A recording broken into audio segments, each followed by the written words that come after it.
There are always those at school who get bullied the classic way, quietly, efficiently, with room for plausible deniability. A shove in the hallway, a snide comment, a notebook accidentally dropped in a puddle. But then there was Casey Harper. Casey didn't bully me the normal way. She turned it into a personalized government program. Every day, in every hallway, on every available surface of my life. She took my pens, stole fries from my plate while simultaneously insulting my taste in food. Sat so close in class that my personal space became a myth she stubbornly ignored. She read over my shoulder without permission, criticized my handwriting, and once announced that my face looked irritatingly calm for someone without a clear strategy. I'm still not sure what that meant. I knew only one thing.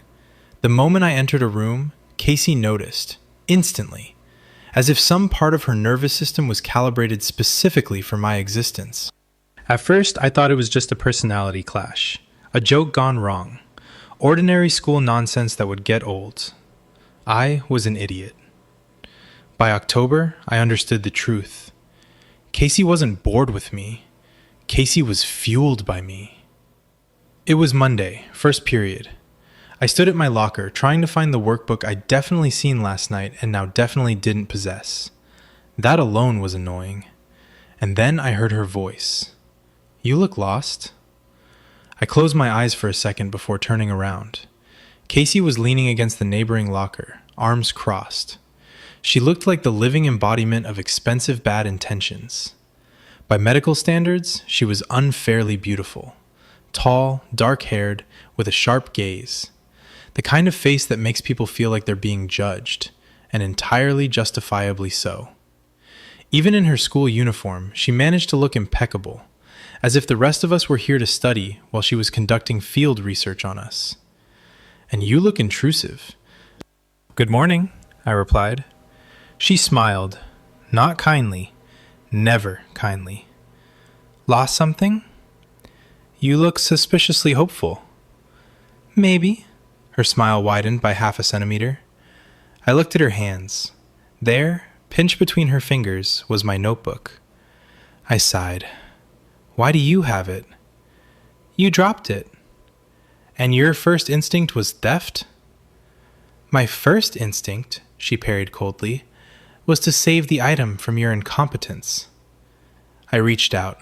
"Give it back." Instead, Casey looked at the notebook again, then at me. "Say please." I laughed involuntarily. Not because it was funny, but because at some point, Casey's torment had stopped feeling like cruelty and started resembling customer service with elements of sexual tension and anger management issues. "No." "Then I suppose it's mine now." "It has my name on it." "You're so limited, Adrian." I stepped forward. She didn't move. That was another thing about Casey. She never backed down first. Never ceded ground. Never looked nervous, even when we were close enough for me to see the tiny golden flecks in her eyes. "Casey," I said more quietly. "What?" "Give me the paper." She held my gaze for exactly 1 second. Then, with an expression of extreme satisfaction usually reserved for blackmail or dessert, she handed over the notebook. Our fingers touched, and since God loves specific forms of humiliation, Casey tracked that contact, looked back into my eyes, and smiled as if she'd won a prize I didn't even know existed. "You're welcome." I should have walked away, but I said, "You know, normal people just return things." She leaned further back against the locker. "Normal people don't entertain me." That was the essence of it. I was her entertainment, her target, her hobby, possibly all three at once. I shoved the notebook into my folder and turned back to my locker. "You skipped breakfast," she threw at my back. I froze, then slowly turned around. "What?" Casey tilted her head. "You get more irritable before first period when you haven't eaten." Silence. "That's a frightening amount of knowledge about my life," I finally said. "You're easy to read." "No," I cut. You're just a maniac." That made her laugh. A real laugh. Short, sharp, genuine. By our standards, this could have been a normal interaction, except for one thing. The moment another girl walked past and said, "Good morning, Adrian," Casey's energy shifted instantly. Just a little. If you weren't me, you might not have noticed. But I noticed. Of course I noticed. Her smile disappeared. Her shoulders straightened. And she looked at the girl, Mia from my history class, as if Mia had personally violated a private agreement no one had bothered to inform her about. Mia, poor thing, just smiled politely and kept walking. I watched Mia go, then carefully asked, "What was that?" Casey shifted her gaze to me. "What was what?" "Your weird outburst." "I'm always weird." That's unfortunately true. She pushed off the lockers and stepped toward me. Too close, as usual. She had this habit, crowding me. Not enough to be scandalous, but enough to be infuriating. "Who's Mia?" she asked, in a tone I'd learned to deeply distrust. I stared at her, then laughed again. This girl was truly determined to turn my life into a performance called interpretive harassment. "You're not seriously asking that." Casey looked at me as if I were the one behaving inappropriately. I asked a clear question. "She's from my history class." What a tragedy. What's that supposed to mean? It means she smiles too much. She just said hello. She looked suspiciously pleased about it. I just looked at her, not because I hadn't heard, but because what I'd heard made the situation significantly worse. "You're acting insane." Casey crossed her arms. Insane is such an emotional word. "You got angry because someone said hello to me." I wasn't angry. You were absolutely angry. I was observing. "Right," I nodded. "Much the same way a territorial animal observes the border of its territory."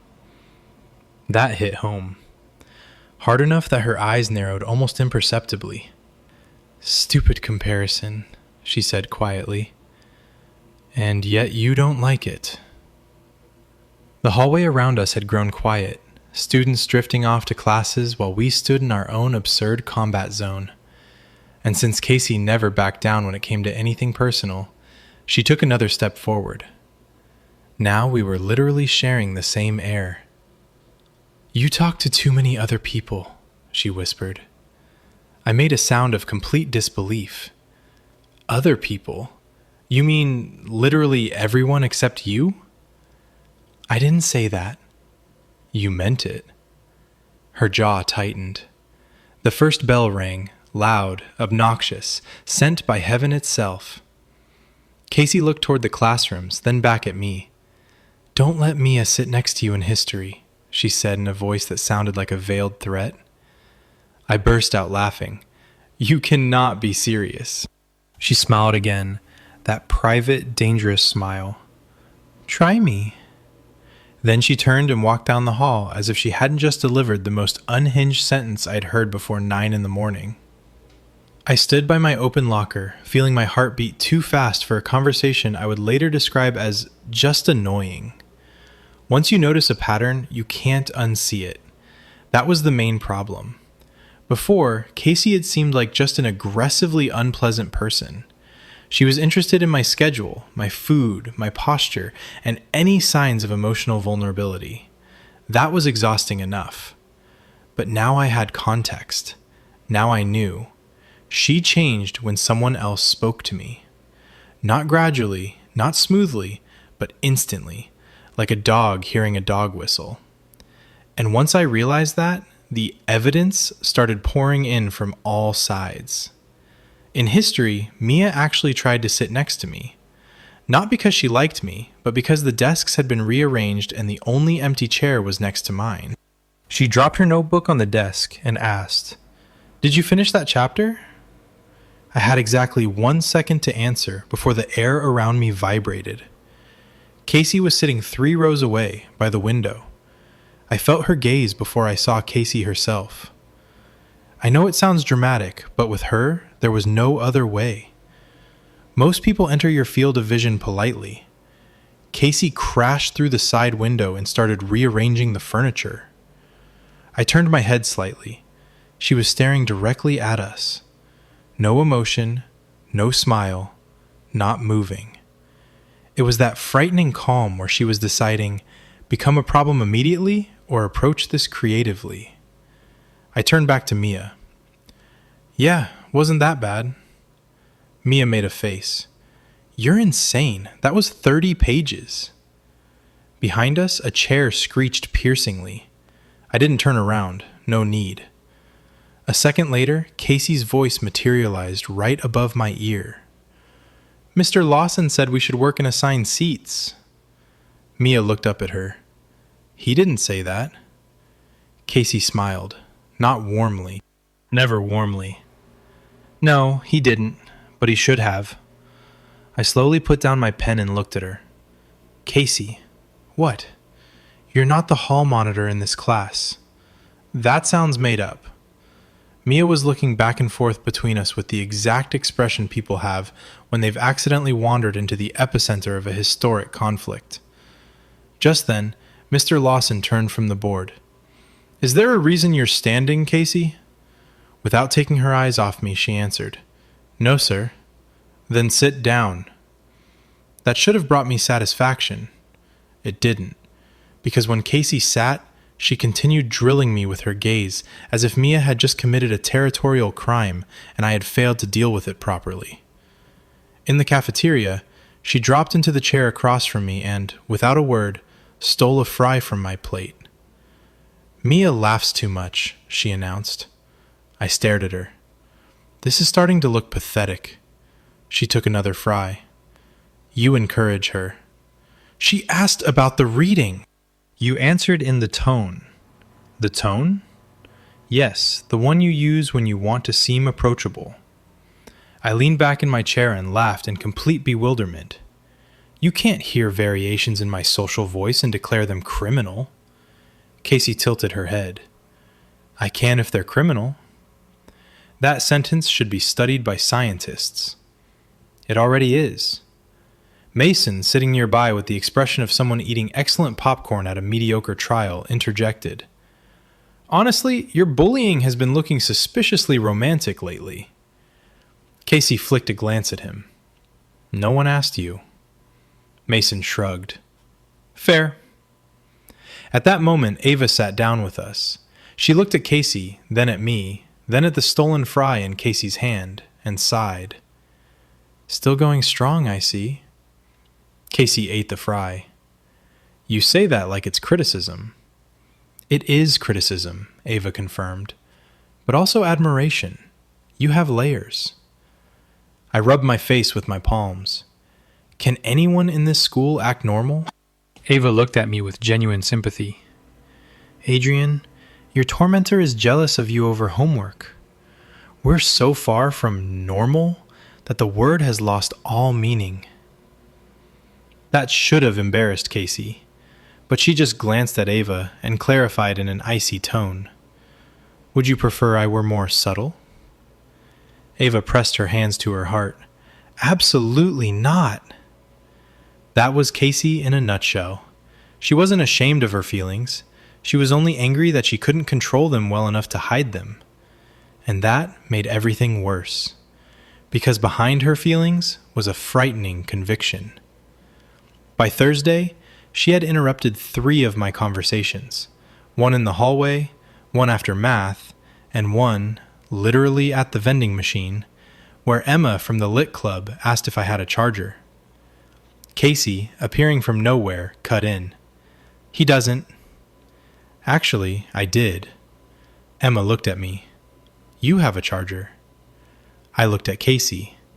Casey looked at Emma. Not for everyone, Casey concluded. Emma retreated with the speed of an Olympic event. As soon as she was gone, I turned to Casey. What is your problem? You keep talking to girls. That's not a problem. That's school. Some schools have standards. I stared at her. You've officially lost your mind. She looked at me for a second, then asked more quietly, "Why do you think I always get there first?" That hit home. Because as infuriating as it was, she was right. She was always first. At the locker, in the cafeteria, at the parking lot, by the stairs after the last bell. Not in a casual way, not coincidentally. Some part of her day had quietly been restructured around my route. I should have said something cutting, something to put her in her place. But instead I said, "That's not normal." And Casey, without missing a beat, answered, "I know." That one word was the whole problem. She knew, and she kept doing it anyway. If Casey were just jealous, I could have written it off as emotional instability and moved on. But there was another side to the coin that made everything absolutely unbearable. She didn't just stop people from being nice to me. She stopped people from being mean to me. And honestly, that was much worse. The first time, I almost missed it. Brandon Hill from the varsity basketball team decided, for reasons known only to insecure jocks and the dark gods of high school hierarchy, that I was a suitable target for low-grade bullying. Usually, he stuck to the standard repertoire: shoulder checks, overly loud jokes at my expense, comments designed to show everyone he was in charge. I ignored him. Guys like Brandon wither without an audience. But on Friday after gym class, I found my backpack missing from my locker. A second later, I heard laughter from the end of the hallway. Brandon, his two loyal idiots, and my backpack in his hand. He'd already unzipped it and was twirling my notebook as if it were an artifact from some backward civilization. I headed toward them with the level of restrained fury permissible on school grounds. "Give me the bag." Brandon grinned. "Come and get it." One of his cronies laughed too loudly, a sure sign he wasn't loved at home. I was about to say something regrettable when a voice behind them cut through the air. "Put it back." Everyone turned. Casey. She was standing by the trophy case, her bag strap slung casually over her shoulder. Her face was completely flat. That only happened when she'd moved from irritation into decision-making mode. Brandon looked at her and tried to turn on that dumb jock charm, hoping charisma would save him from stupidity. "Relax, Casey, we're joking." She took 2 steps forward. "You're holding his bag." "So?" Brandon forced a laugh. "And you think that's a good look for you?" That did more damage than any shouting. Casey didn't do drama when she wanted to wound someone. She struck precisely. Brandon's smile faltered. He can fight his own battles. Casey glanced at me. Once. Then back at him. "No," she said. "I don't think it's worth his time." The hallway went quiet. Not empty quiet, but witness quiet. Everyone nearby sensed the temperature shift and, being true cowards, stayed to enjoy the show. Brandon shifted the notebook from one hand to the other, as if just realizing the situation no longer belonged to him. "Drop the bag before you embarrass yourself further," Casey cut. He dropped it, immediately. And this was the part I hated most. Not that she defended me, but that people like Brandon listened to her faster than they listened to teachers. The backpack thudded to the floor. Brandon muttered something about taking things too seriously, and retreated with his cronies. I picked up my bag, dusted it off, and looked at Casey. She looked at me as if nothing unusual had happened at all. "Zip the side pocket," she said. "What?" "It's half open." "And that's all you have to say?" I let out a short laugh. Otherwise, I would have exploded. "You realize you're insane, right?" Casey shrugged. "Brandon gets even uglier when he tries to joke." "That's not what I meant." "I know." A pause. I looked into her eyes. "You hate when anyone talks to me, but if someone tries to hurt me, you suddenly become my lawyer." Her eyes narrowed almost imperceptibly. "Only I'm allowed to annoy you." There it was, the slogan, the thesis, the mission statement of her entire life, engraved on the interior wall of whatever damaged mechanism she called her personality. I stared at her for a second. That's one of the most unhealthy sentences I've ever heard. She adjusted her bag on her shoulder. And yet, it's true. Then she just walked away, left me standing with my backpack after publicly claiming me in front of a crowd of witnesses. Of course, the witnesses had questions. Mason caught up with me by the stairs, looking like he'd received a divine revelation. "Don't tell me she just did that." "Mason, if you make this worse, she defended you. She was being territorial. That doesn't make it better. Not even a little." Mason rubbed his face with his palms. "This is incredible. She literally pulled the 'only I can bully him' move." And the worst part was, he was right. After that incident, I started noticing everything else. When a teacher unfairly accused me of making noise, Casey interrupted. It wasn't him, it was me talking. It cost her a detention, but she looked pleased. When a guy in the parking lot mouthed off to me, Casey told him, "You look too underdeveloped for this conversation." And he just left. She wasn't nice to me. That would have been simple. No, Casey defended me in the same tone she insulted me. Every act of care was wrapped in humiliation and irritation. But I started to understand. She wasn't angry at my discomfort. She was angry at the audacity of outsiders who dared touch what she considered her exclusive property. I should have hated it, but instead, I started watching her back. And that, as everyone knows, is the shortest path to making a bad situation mutual. The first time I realized how much Casey knew about me, I was just disturbed. The second time, it was hard not to take it personally. The third time, I understood. This wasn't coincidence. This was a full-scale research project conducted by the most beautiful thorn in this school. It started with coffee. On Monday, I was running late and stopped at a store for a bottle of cold brew, the kind that tastes like burnt panic and bad life decisions. I was standing at my locker taking the first sip when Casey appeared beside me. She glanced at the label and tossed out, "You only buy that blend when you've slept badly." I slowly turned my head. "Sorry, what?" She shrugged. "The hazelnut one is your usual disguise for pretending to be productive. This one means your life is falling apart." I just looked at her. She took the bottle from my hands, studied the label as if it were a scientific paper, and handed it back. That much sugar at 9 in the morning is a heart condition. I ignored the insult because the first part of the sentence was far more frightening. "How do you know my coffee patterns?" Casey blinked, as if genuinely surprised I was bothered by this. "You're predictable." That's not an answer. It's a partial answer. "Casey." She smiled her most dangerous smile and walked away without finishing the thought. Naturally, that was just the beginning. At lunch, I bought a chicken sandwich simply because the pasta looked like a public health threat. The moment I sat down, Casey, passing by, peered at my tray. You get that whenever you're in a bad mood. Mason, sitting across from me, choked on his juice. I looked at her. "Stop talking." "No." "How do you know that?" "You never choose it when you're fine. It's clinically provable." The table fell silent, the worst sign in the school hierarchy.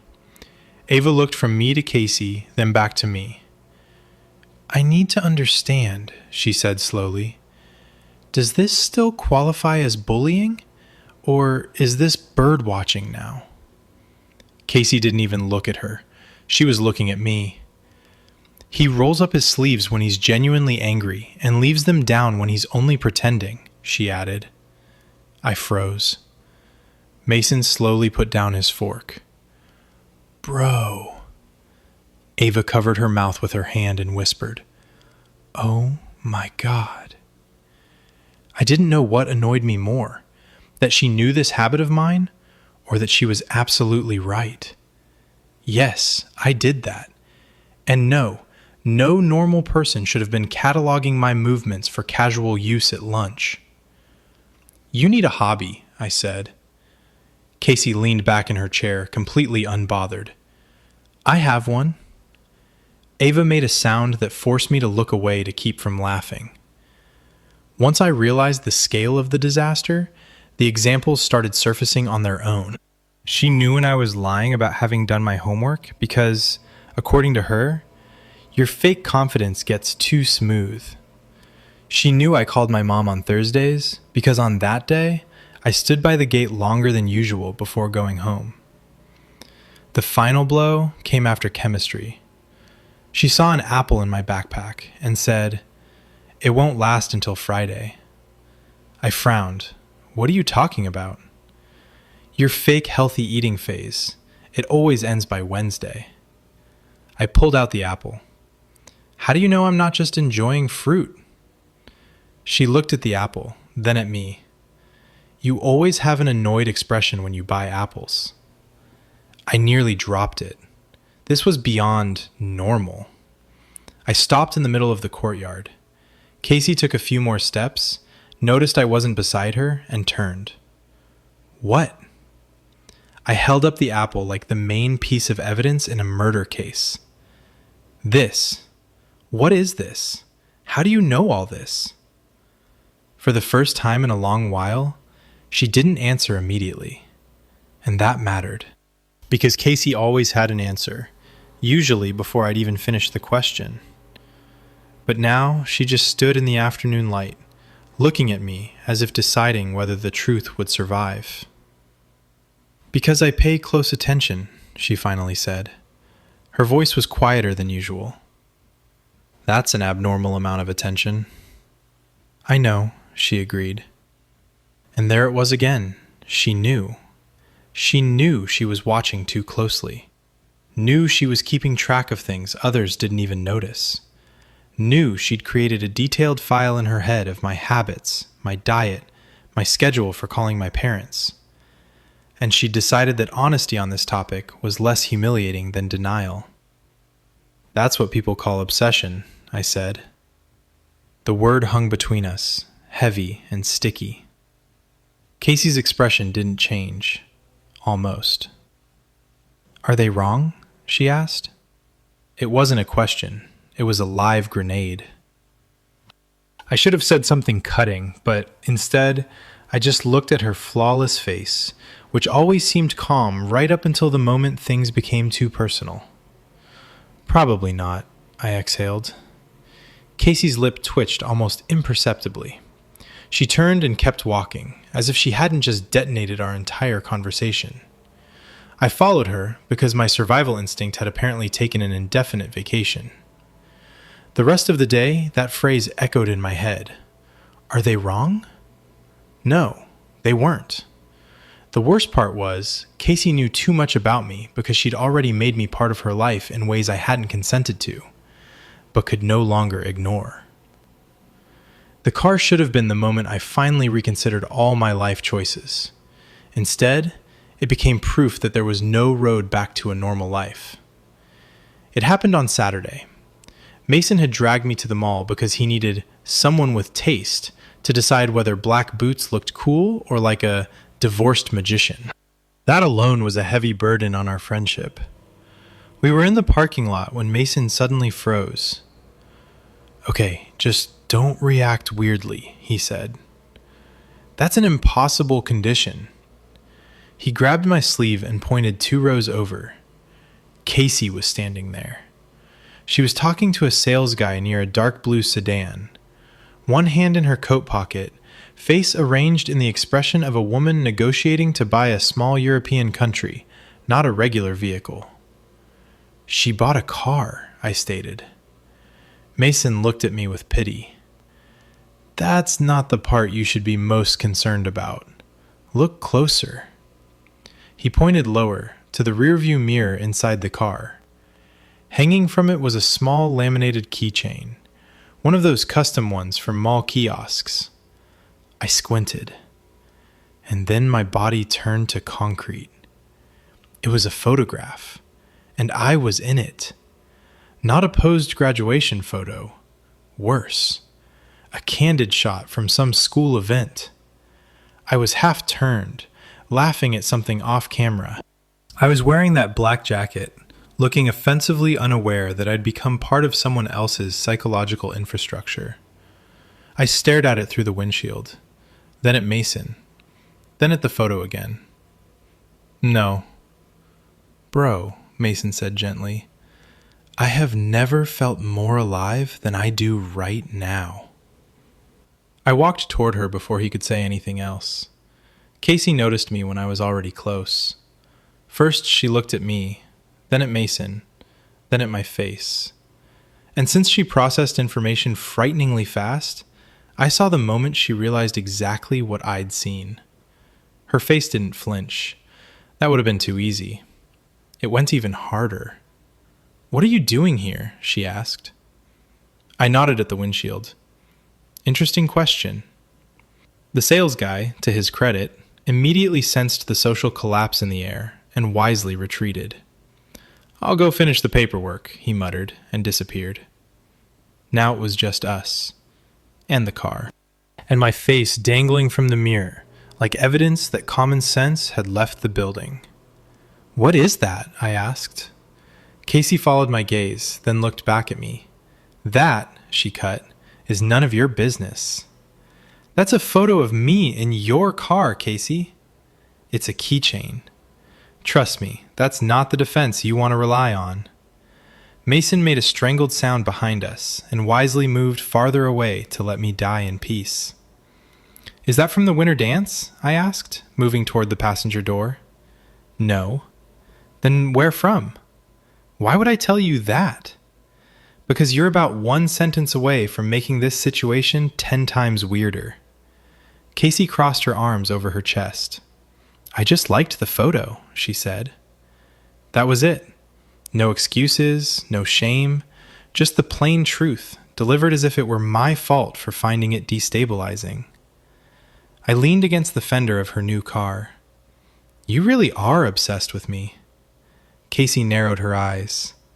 You say that as if you only realized it today. Fair point. But this was different. This was tangible, portable, a personal version of me she was planning to drive around town. Do you talk to it? I asked. And there, I got the reaction I'd been waiting for. Not a complete breakdown. No, you wouldn't get that from Casey. But her armor cracked. She froze for a second, her eyes flashing with a mixture of rage and embarrassment. I'd hit the bullseye. I smiled involuntarily. Oh my God, you actually talk to it. I hate you. No, you don't. You're being unbearable. Because this is insane, Casey. She stepped toward me. Too close, of course. You were already in my head, she whispered, as if the parking lot around us had ceased to exist. The car changed very little. That was a sentence you don't just drop next to moving vehicles. I looked at her immaculate hair, at her complete lack of shame about her feelings. The worst part was, I was no longer afraid of the depth of her obsession. I was dying to know what else she'd built around my image. This should have been a warning. Instead, it became a transition. Because when Casey hangs your photo on her rearview mirror, you're no longer dealing with teasing or jealousy. This was integration. I was in her life, pervasively, intentionally, and this was only the beginning. I should have known the situation had spiraled completely out of control when, on Tuesday afternoon, my mom called and said the phrase, "That Casey is a remarkably well-mannered girl." I froze mid-sidewalk, nearly dropping my phone. Sorry, what? She helped me with my groceries. I stared at a tree as if it had personally betrayed me. What do you mean, helped with groceries? Exactly what I said, Adrian. She saw me in the supermarket parking lot and carried the heavy bags to the trunk. This was so on brand for Casey, And that was precisely the problem. Not that it sounded implausible, but that it sounded too much like her. I kept walking, feeling like an object of 24/7 surveillance. Mom, what was she even doing at that store? Probably buying food, like everyone else. Casey recognized me first, can you believe it? Such a sweet girl. I nearly walked into a sign. Recognized you? Well, yes, Mom said, in the tone of someone far too pleased with life to notice a trap. From your baby photos in the hallway. I pressed my hand to my eyes. This wasn't cute. This was strategic planning at an intelligence agency level. It meant Casey had studied the interior of my home through my stories or random photos so thoroughly that she could identify my relatives in a crowd. At home, another surprise awaited me.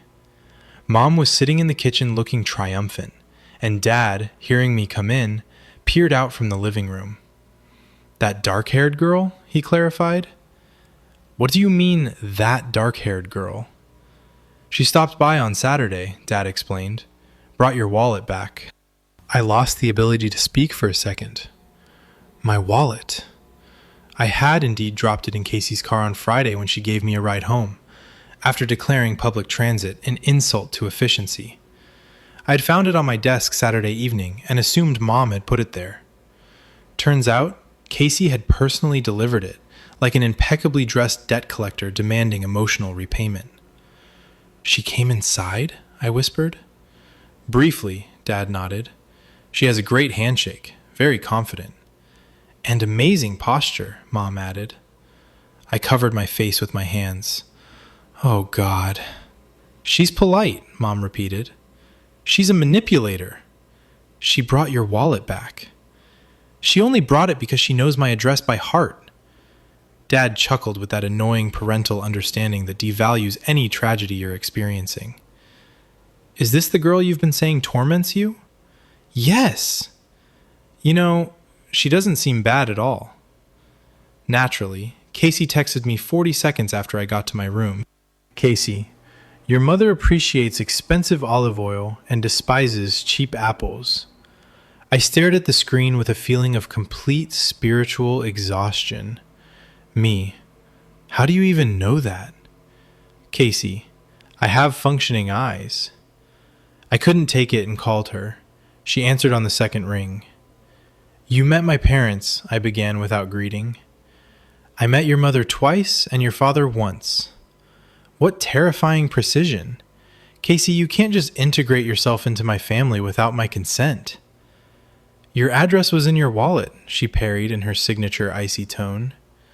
That doesn't explain the groceries and the olive oil. Silence on the line.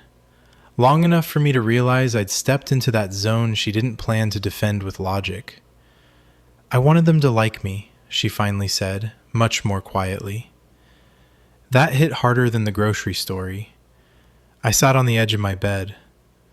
Why? Because they're yours. And there was the horror of the situation. Simple, crystal clear, completely unbearable for my internal stability. She wasn't just watching me. She wanted integration. She wanted the people who created me to accept her as part of the system. I let out a helpless laugh. You're doing this because you're crazy. No, she answered. I'm doing this because I care. I had no prepared arguments against such directness.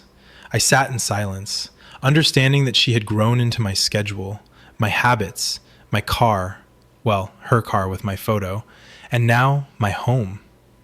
It should have felt like an invasion. Partly, it did. But another part of me, the worst part, felt something like loyalty. Distorted, despotic, overly calculated, but loyalty. And the worst part? Mom would always be on her side now. The resolution came in the hallway of the music wing after school. A fitting location. Honest conversations rarely happen in bright, sunlit spaces. I was talking to Elena from the debate club. She needed to arrange a ride to the regional competition on Saturday, and some helpful teacher had suggested me as a driver. It was an ordinary, even boring conversation. And then Casey appeared. I watched Elena falter. Her smile froze, and her survival instinct made her take a step back. It had become a pattern. The girls at this school had learned to recognize the approach of Hurricane Casey before the first thunderclap. "Adrian," Casey said, not loud, not sharp, but there was enough steel in that intonation to cut through metal. I looked at her. "What?" "Come here." Elena, who clearly had more common sense than I did, quickly mumbled, "I'll check with the coach," and disappeared down the hallway before I could object. The moment she was gone, I looked Casey straight in the eye and said, "No." She froze mid-thought. "What do you mean, no?" "No, you're not going to do this anymore." The hallway was almost empty. Somewhere in the distance, a vending machine hummed, playing the unwilling witness to our drama. "You can't keep doing this every time," I continued, closing the distance. "Barging in, deciding for me who's worth my attention, acting like this is normal." "I'm not acting," she said coldly. "I feel this way." "I know, that's the scariest part." She crossed her arms over her chest, but I could see her usual armor had cracked. "If she needs a ride, let her ask someone else," Casey cut. "Do you hear yourself? She's looking at you. And that gives you the right to privatize me?" I stepped even closer. Now I was close enough to see her pupils dilate. "This isn't bullying anymore, Casey. Stop pretending." She froze. The whole world around us seemed to hold its breath. We both needed someone to finally call things by their name. "This isn't teasing," I enunciated, "and it's not just annoying behavior. You know more about my life than Google does. You fly into a rage when anyone talks to me. You defend me as if I'm your personal property, and you get offended when I notice." Casey held my gaze. She didn't interrupt, and in that silence was more acknowledgement than in any words.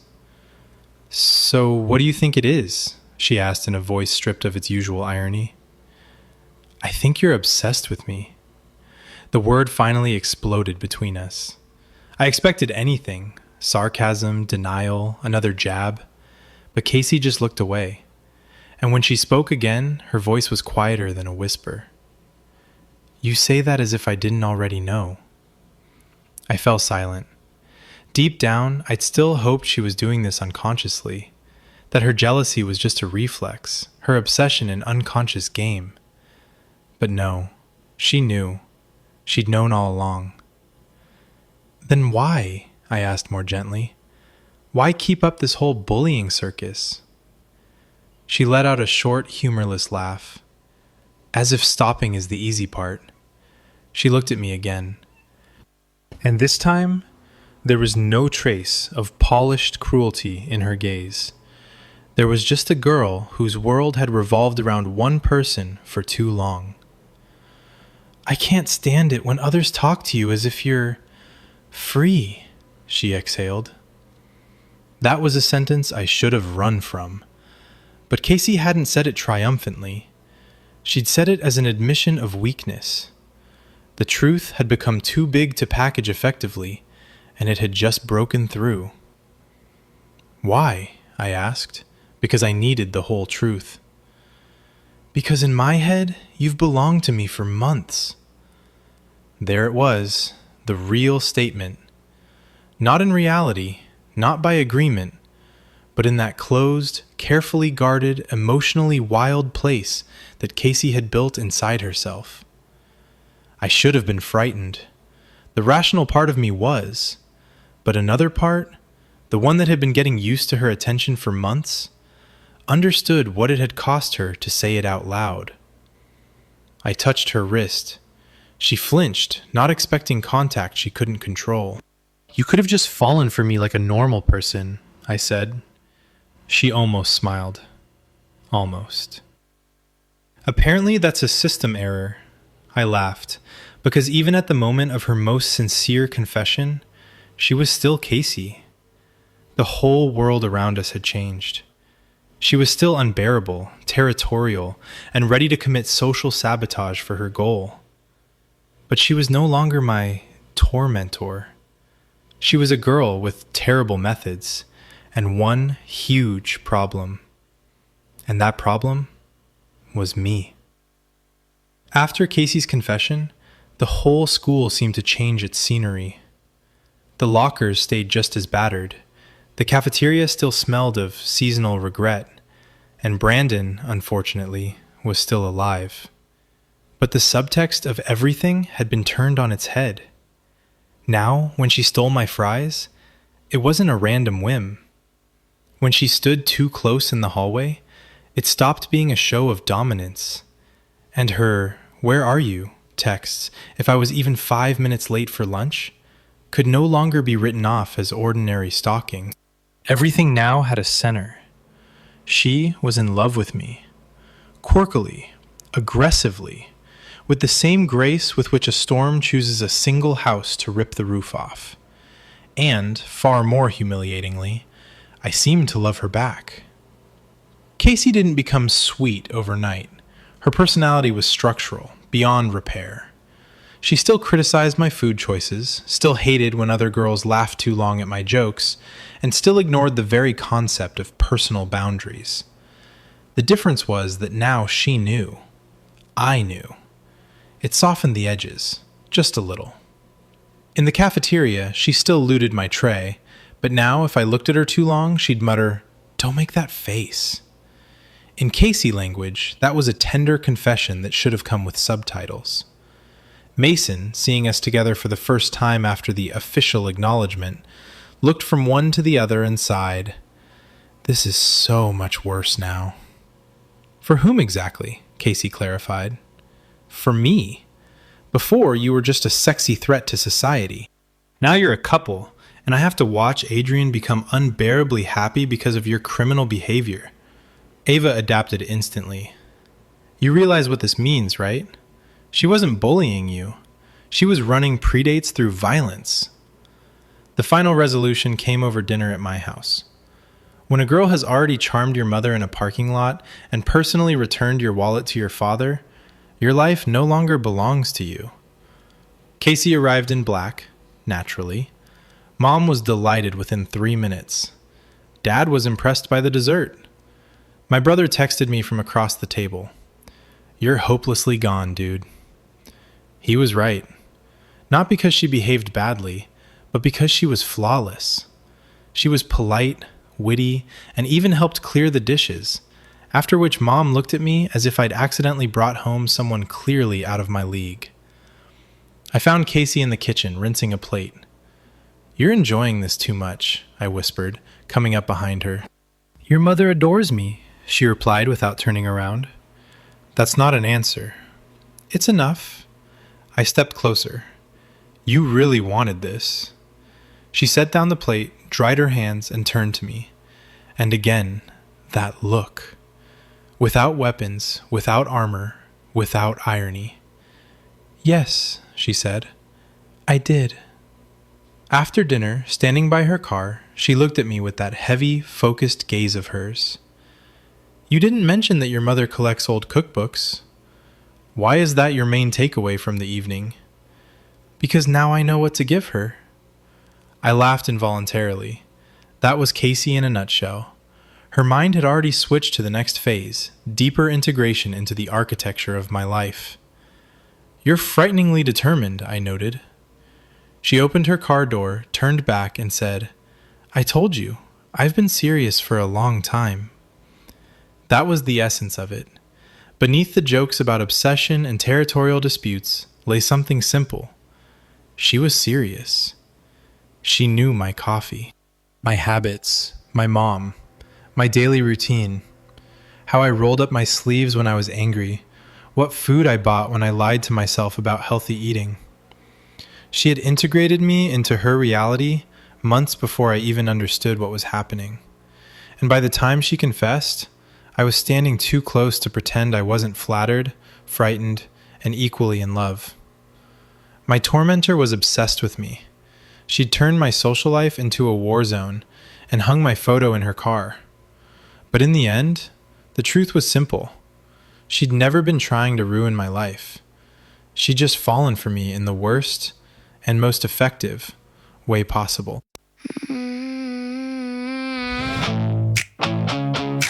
She knows my coffee, oh. She knows my mood.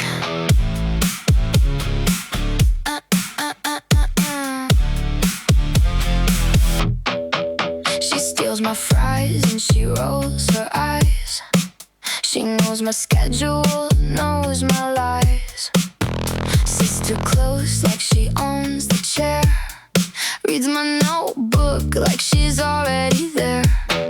Every girl that smiles, she clocks it cold. Says she's looking too hopeful, she's getting too bold. I said, you're being insane. She said, I know, and kept doing it anyway. Oh, she said, only I'm allowed to annoy you, like it's written in some vow. And honestly, I'm not arguing now. She said, only me, like a queen with a quiet decree. She said, only me, and I felt the whole world disagree. She's not nice, she's not soft, she's a storm with a name. She defends me like a lawyer, then she lights the same flame. She said it like a fact, like it's already true. Only me. And the worst part is, oh, I wanted to. Found my photo on the rearview glass. Said I just liked it with a face like glass. Do you talk to it? She didn't say no. In the parking lot got quiet, oh, the air went slow. She helped my mom with groceries, drowned my dad at the door. Brought my wallet back like she'd done it before. Said I wanted them to like me cause they're yours. And I felt the floor, oh, I felt the floor. She said, you've belonged to me for months, in a place I built alone. And the rational part of me screamed, but the rest, oh, the rest came home. She said, only me, like a queen with a quiet decree. She said, only me, and I felt the whole world disagree. She's not nice, she's not soft, she's a storm with a name. She defends me like a lawyer, then she lights the same flame. Only me. She said it like a fact, like it's already true. Only me. And the worst part is, oh, I wanted to. She said, you could have fallen for me like a normal person. I said, apparently that's a system error. She almost smiled, almost. And I touched her wrist and she flinched like I crossed some line she'd been guarding for way too long. And it's somehow not wrong. She knows my coffee, knows my mom, knows my code, knows the way I roll my sleeves when I'm about to explode. She's been serious for months, so she said it out loud. Now the school can't keep watching from the back of the crowd. She said, only me, and I'm done pretending I disagree. She said, only me, yeah, she's a hurricane shaped like jealousy. She's not nice, she's not soft, she's a storm with my name. She built me a kingdom out of purifying flame. Only, and honey, I admit it, I wanted her to. Only, cause I've been hers for months, so I just didn't know. Only me. You're insane, I know, you're obsessed, I know. You did this on purpose, of course.